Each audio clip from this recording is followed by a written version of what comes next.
ஹர சங்கர ஜெய ஜெய சங்கர. நம்ம பெரியவா channel subscribe பண்ணுங்க. எல்லாருக்கும் நமஸ்காரம். உருவாய் அருவாய் உளதாய் இலதாய் மறுவாய் மலராய் மணியாய் ஒளியாய் கருவாய் உயிராய் கதியாய் விதியாய் குருவாய் வருவாய் அருள்வாய் குகனே. எப்பவும் ஹரஹர சங்கர ஜெய ஜெய சங்கர அப்படின்னு சொல்லி ஆரம்பிக்கிறதுக்கு பதிலாக முருகப்பெருமானோட ஸ்லோகத்தை சொல்லி ஆரம்பிக்கிறேன்னு ஆச்சரியமாக யோசிக்க வேண்டாம். சுவாமிநாதன் அப்படின்னு சொன்னால் பெரியவாளும் முருகரும் ஒன்று தான்.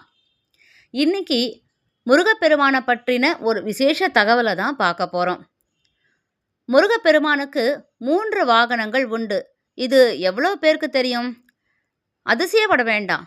முருகனோட வாகனம் அப்படின்னு சொன்னாலே மயில் தான் எல்லாருடைய நினைவுக்கும் வரும். மயில் வாகனன் அப்படின்னு முருகருக்கு ஒரு பேரே உண்டு. ஆனால் முருகருக்கு இருக்கிற 3 வாகனங்கள் மயில், யானை, ஆட்டுக்கிடா. சரி, யானை எப்படி முருகருக்கு வாகனமாச்சு அப்படின்னா, தேவர்களுக்கு அருள் செய்த தலைவனாக இருக்கிறதுனாலையும் ராஜகம்பீரம் கொண்டவர் என்பதனாலையும் முருகருக்கு யானை வாகனமாக பொருத்தப்பட்டிருக்கு. ஆட்டுக்கிடா எப்படி வாகனமாச்சு? அந்த வரலாறை தெரிஞ்சுப்போம். ஒரு சமயம் நாரதர் ஒரு யாகம் நடத்தினார். அந்த யாகத்தில் மந்திரங்களை நாரதர் தவறாக உச்சரிச்சிருக்கார். அதன் விளைவாக யாகத்தில் ஒரு பெரிய ஆட்டுக்கிடா வந்தது.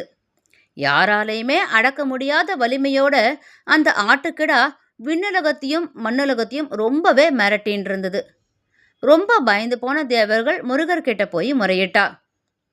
முருகப்பெருமான் வீரபாக தேவரை அனுப்பி அந்த ஆட்டுக்கிடாவை பிடிச்சிட்டு வர சொல்லி அதை அடக்கி தனக்கு வாகனமாக மாற்றிண்டார். இப்படி தான் ஆட்டுக்கிடா முருகருக்கு வாகனமாச்சு. அப்போது மயில், இது அநேகமாக எல்லாருக்கும் தெரிஞ்ச ஒரு விஷயம்தான். சூரபத்மனோட முருகப்பெருமான் போர் செஞ்சார். ஒவ்வொரு முறையும் ஒவ்வொரு வடிவம் கொண்டு போரிட்டானா சூரபத்மன். இருந்தாலும் அவனுக்கு தோல்வி தான் கிடைச்சிது. முருகப்பெருமானோட மோதியை ஜெயிக்க முடியுமா என்ன? ஒரு முறை சூரபத்மன் சக்கரவாக பறவையாக மாறி போரிட்டான். அப்போது இந்திரன் அந்த நேரத்துக்கு மயிலாக மாறி முருகப்பெருமானை தாங்கிண்டார்.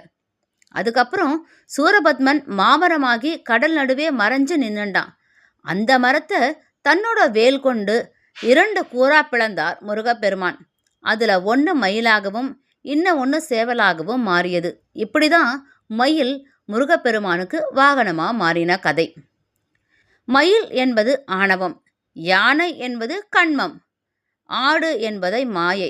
அதாவது ஆணவம், கண்மம், மாயை, இந்த 3 மும்மலங்களை அடக்கி ஆள்பவன் முருகன் என்பது இதற்கு மிகச்சிறந்த உதாரணம்.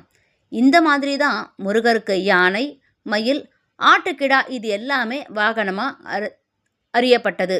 அதாவது இது நம்ம எல்லாருக்குமே ரொம்ப புதுசான ஒரு தகவல். ஆனால் முருகப்பெருமானுக்கு 3 வாகனம் இருக்குது அப்படின்றது எவ்வளோ விசேஷமான ஒரு பதிவு.